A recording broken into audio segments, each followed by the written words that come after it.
Today's date is November 13th, 2020. Friday, the time is approximately 2:30 p.m. This is to say that I have my voice recorder going at the same time, and that I am showing a $5 bill that I carry with me for identifying my documents. So anyone attempting to defraud or is defrauding, the only the documents I'm submitting, there's some that were reported stolen, as in a $20 bill. But from now on, any documents with that mark, can't really get it, but that identifies my correspondence. So this is also to say that I think my family may be under the impression that I'm possibly mentally ill for carrying on so long with criminal complaints and things like that. And this is sad. I'm going to make the video quick. That I take this stuff really serious. I'm alleging human trafficking, murder, government fraud, and conspiracies to commit murder on me and Chris numerous times in prison. There's a happy birthday thing going on too. I don't want to talk about too much. And I'm also reporting the political high treason on Prime Minister Justin Trudeau and Premier Brian Pallister, possibly. There may be circumstances. And I've been more or less alleging my mother's death was a possible homicide. And the reason I believe that is because of Lori's shirt here that says volunteer. There's my mom's volunteer award, of course. And on the front side of Lori's shirt, it says October 3rd, 2004. And the day that her and my brother Braden came to enlighten me about the news, it was October 3rd. And then I pushed more of the room. Braden can substantiate the story. I didn't really want to hear it because I knew about Lori's shirt. I knew about the date, and I didn't want to hear it. But what also leads me to believe is that there's signature forgeries that could be linked to Michael Fox, this Karen Fulham, and some other things. I won't get into it all, but I just wanted to say that I'm officially reporting my mother's death to the governments, the United States especially. So I'm sending this envelope to the United States government, President Donald Trump, and President-elect Joe Biden. And I have taken the time to obviously handwrite and do all of these materials. But I just wanted to show quickly that right here, this material contains 68 pages. It has my identification marks, my ID, and things like that. But I'm alleging human trafficking, organized crime, police corruption, government corruption. And I'm addressing this all to the United States government because I'm able to prove some pretty nasty stuff involved in my case. And that if I was to show my family members this at length, they would probably be really freaked out by it. And I'm homeless as a result, right? But this is just to show that I take those allegations, and if the American government wants to, suggest that this is unfounded or whatever it may be, then obviously I'll leave it alone. If that's what's ever, indicated. But in this letter, though, there is a lot of information, a lot. And it has to do with Lori Dawson's shirt, October 3rd, the incidents on birth dates involved in my family, so April 14th, August 16th, times that I had to defend myself in prison landed on persons' birthdays. So I'm concerned that the police and organized crime groups are involved in trying to, commence incidents on camera on birthdays, if you will. And Stephen Harper, the case to Tiny Vukmanic, he's being implicated, well, not implicated, but associated to this, because on April 14th, the Winnipeg police went to pick up Tiny, Paul Vukmanic, who killed Edmonton Police Service K9 Quanto, and then he was given an early transfer to come back to Stoney with me. The transfer was illegal, and they let him come back to Stoney, and then 2 weeks later, there was the April 14th incident. The police went there to pick him up. This was only 40 days after his conviction. And there's on October 16th, previous to that, there was the Prime Minister of Stephen Harper. And I have a series of allegations that land on birthdays. So when I received the t-shirt, or when I asked for it rather, because the stuff that I'm aware of, right? But that's my evidence. I don't find it a coincidence that my mother, the T-shirt October 3rd, and I have a lot of court documents that suggest October 24th. I don't want to show everything just yet. It's a bit intimidating, if you will. So I really do consider that a homicide. I don't think it was by chance. Plus the incident that happened at the hospital with Garter World Security, where I was assaulted over my terminally ill mother, who had estimated days to live. So I just wanted to show you guys that, and this is to my family too, that I am 100% know how to, look at the laws and apply them a bit. And I'm making actual complaints to the governments and police about this stuff, about conspiracies to commit murder on me and Chris, things like that. But I also put in a high treason complaint against Trudeau and Premier Pallister because of the happy birthday incidents involved in my case. And it's obviously political. So, but it looks like people are probably played into things, and some things could just be coincidences too, but I'm not taking the chance. I feel like they're trying to happy birthday me or t-shirt us and all kinds of weird things. But I've actually registered them. Now, if the police thought those were that unfounded or that I'm mentally ill, they could come here and arrest me for that, or at least come here and warn me, provide me a warning to say that we think, we believe your allegations are unfounded. They haven't been doing that, and if my allegations are true, which, they'll be tested in court or maybe resolved, that they could be charged for not processing this stuff. But anyways, I just want to show my family that I spend a lot of time, a lot of time writing, because I need to prove the stuff that I'm going through. When I say a lot of this is my own hand-printed transcripts. And that, so this one deals with the human trafficking incident in Point Douglas with a boy by the name of Darius. These are all the materials I'm submitting to Chief Danny Smythe, about 200 and so materials, and this is most of it right here. These are actual lawful complaints. Like, these apply to law. Like, you can't say no to that. Who's ever saying no to that gets charged. It could be anyone, judge, politician, police officers. There's certain laws you're not allowed to break, and that's obstructing the course of justice. And I'm alleging all of my complaints, absolutely all of them, have been met with obstructions and acts of accessories, and in some cases intimidation. But this is reporting a human trafficking case. By law, what happened in this incident, it's a chilling incident. I had to record that a young boy was in the hands of human traffickers. I reported it. The Winnipeg police confirmed it. That's real. It happened. The landlord is going to be charged for human trafficking on whether press charges or pursuit charges. The police will be charged for offenses related to human trafficking documents for not checking their identities, plus accessory after the fact at this point, so accessory to human trafficking. I don't know what happened to the boy. There was another drowning rather, of Darius 2 months later, so I'm a bit concerned by that case. This also shows that the Residential Tenancy Board,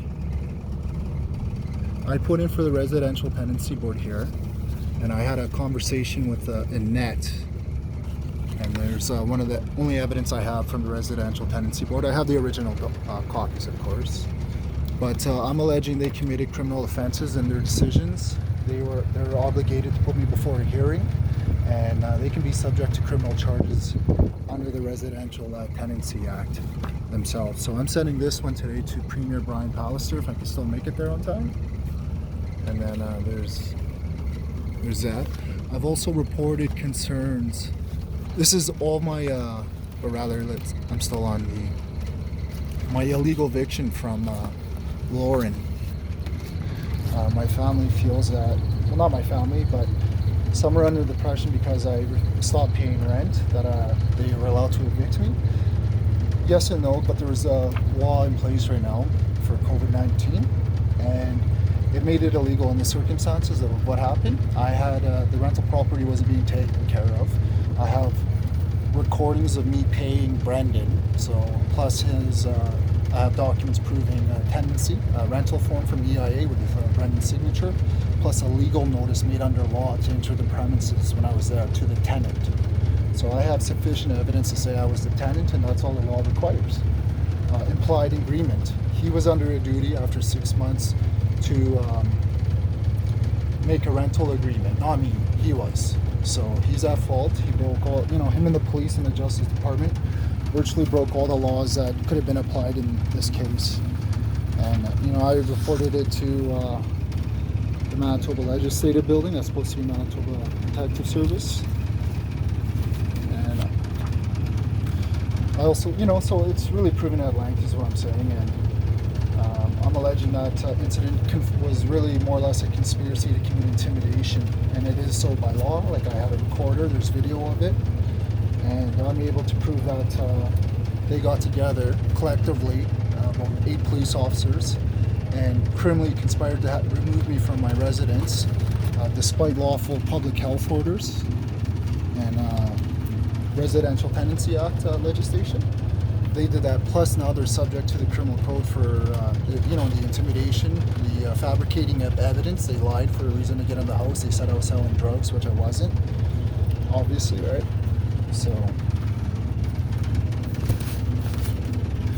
I just want, and this stuff is actually in the lawful course of justice. Like this one, I'm going to be sending the Prime Minister Justin Trudeau today through mail.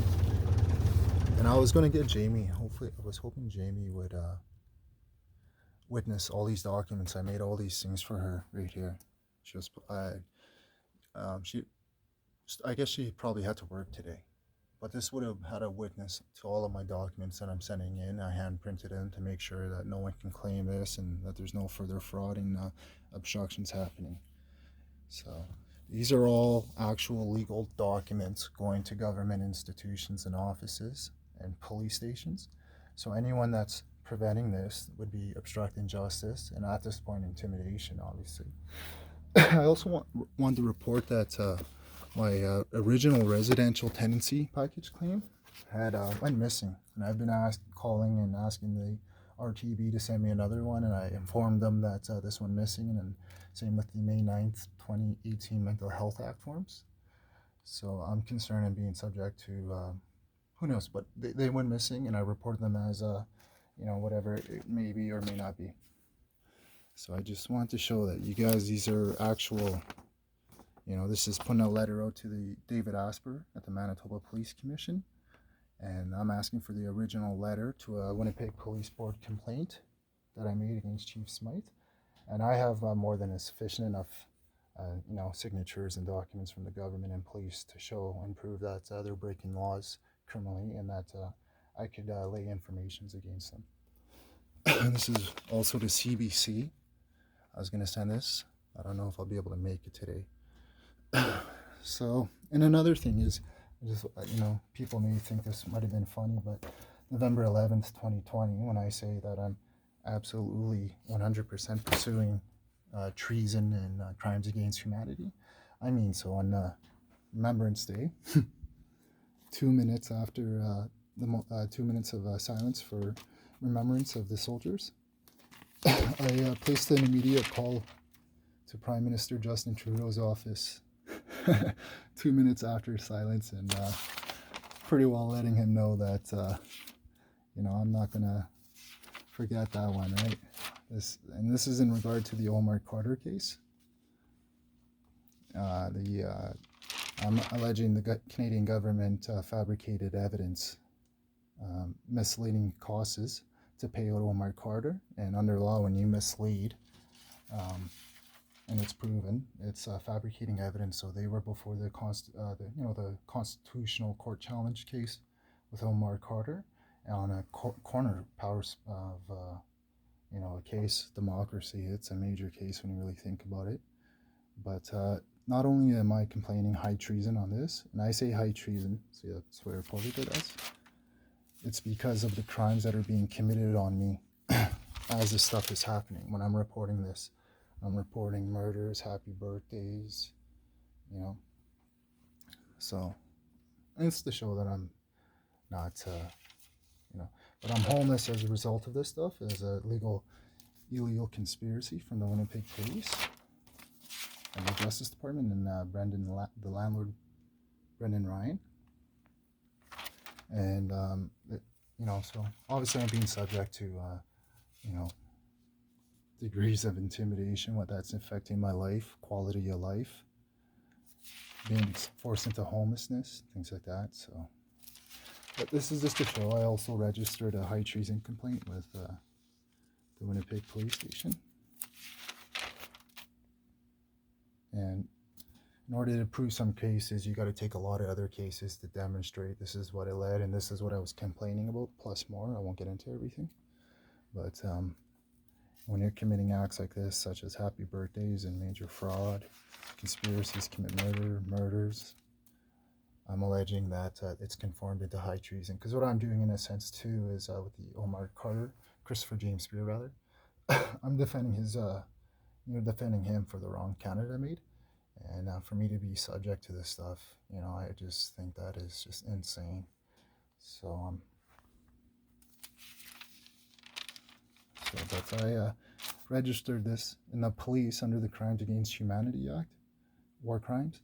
There's a law for superior officials, such as even police, to, if they don't prevent or stop certain crimes such as murder, and, all kinds of things that are in there, that they're subject to crimes against humanity as a population, or for ignoring your laws so long while people are being subject to serial murders, for example, or targeted murders. You could be subject to crimes against humanity, and that's the case I'm pushing towards Chief Danny Smythe, Mayor Brian Bowman, and several others. And I also made a complaint to the RCMP requesting witness protection from the corruption involved in the Stony Mountain incident. I don't want to get into all the details because I don't want to, people do talk to each other after a while, and there may be some explanations and, things like that. So, and sometimes people deal with it, without disclosing all the details. So, and I'm trying not to do that too much. So I think that pretty well covers it. And I have lots of material, lots. This is like all evidence that's going to be used, right, in court. So, but I'm also concerned with the signature forgeries that could be led to Chief Judge Margaret Weeb, or it looks like signature forgeries, but the Karen Fulham and Michael Fox identity card. So that's why I'm concerned that I'm being subject to fraud by the courthouse. And moments before I was given that letter, this is my notes 3 years ago, I seen Attorney Terrell Walker walking into the building set moments before me. So, and I'm definitely able to lead this complaint to the courthouse to a staff justice by the name of, I won't give the name just yet, but these are all original, not these ones, but I do have the original. Some of them have disappeared. I don't want to accuse anybody. Someone could have picked that back door and snuck it in here and stole a bag of documents, right? So I'm not accusing any of my family of that. So, and I also have a case against Chief Judge Margaret Weeb for obstruction accessory, but she also implicates Karen Fulham in her letter here. I'll show it that another time. But I have the chief judge, so to speak, on major corruption associated to identity theft and forgery to Michael Fox and Sherry Hastings, or Fox, if you will. So I'm concerned that the chief judge may be involved in participating in obstructing all of my complaints and making sure I'm ending up homeless and things like that. So I just want to show that all of this stuff is all made within law. Like, there's no mental health issues, there's no freaky pictures. I promised myself after November 11th I would get rid of that stuff or seal it up really nice and tight to never show anyone. And if you guys see anything more from me, it's just going to be this right here. Just, right to the point, no pictures, nothing added, just here it is. And until further time, I'll be possessing this $5 bill. So any documents, the only way they should be working, but they probably get around it, is that they would have to possess this $5 bill. Or if someone wanted to come and see me and say, hey, did you make these claims? And I say, yeah, and I produce this, so it shouldn't, and I seal it up in envelopes every night too. But I think that's about it. I'm gonna try to go to the see my brother Braden. Hopefully, I can get him to sign a few of these. If not, I made a video. I'm sending quite a bit out here. Just wanted to show. Going to the States, and that this is, and then after I plan on trying to get a lawyer. I'm mainly to make a, whatever I can do with a lawyer, maybe a civil suit against some of the people, the obvious cases. Maybe that might be a liable, but I may be pursuing that against Brendan Ryan, the landlord. So, but I'll leave it at that. And this is the, again, I have, my email address, the FPS. So I have witnesses. This is just a photocopy. Witnesses signing and confirming the day that I made this email. It's KURTISCAFC 2018-44-815 Hastings. And the email for that is fps138205curtis@gmail.com. I even made my own little stamp off of it right there.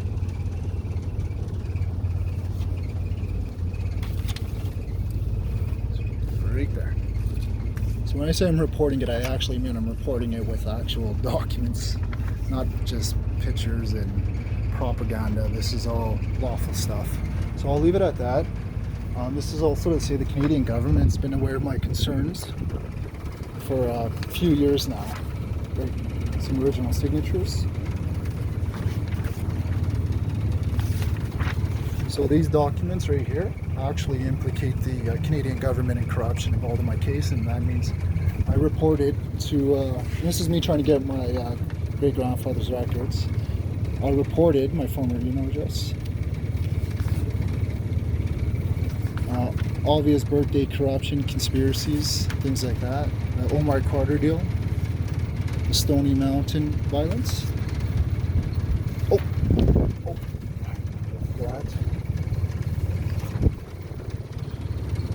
Government fraud, lots of things, but I also submitted it on the day of this. Also, yeah. So I'll leave it at that. I think I covered most of it. I'm going to try and make it downtown. Hopefully I make it, and hopefully I catch Braden. And from there, I think my family's worried about me, and this is why I'm reporting this stuff. So I'll leave it at that. I'm going to post this stuff on Facebook. I also have a recorder on. And I'm going to most likely turn this into hand-printed transcripts like I do with most important calls and recordings. And I'm hoping my family, if they see this, if someone can see it, take whatever. Hopefully you guys understand that I'm really sincere about this, and that I'm being subject to crazy intimidation, and I try not to say nothing because I'm in fear of my life over this. I'm in fear of your guys' life if I go and talk to you guys. So, and I'm going to the... I won't say it yet, but I'm hoping this gets dealt with soon.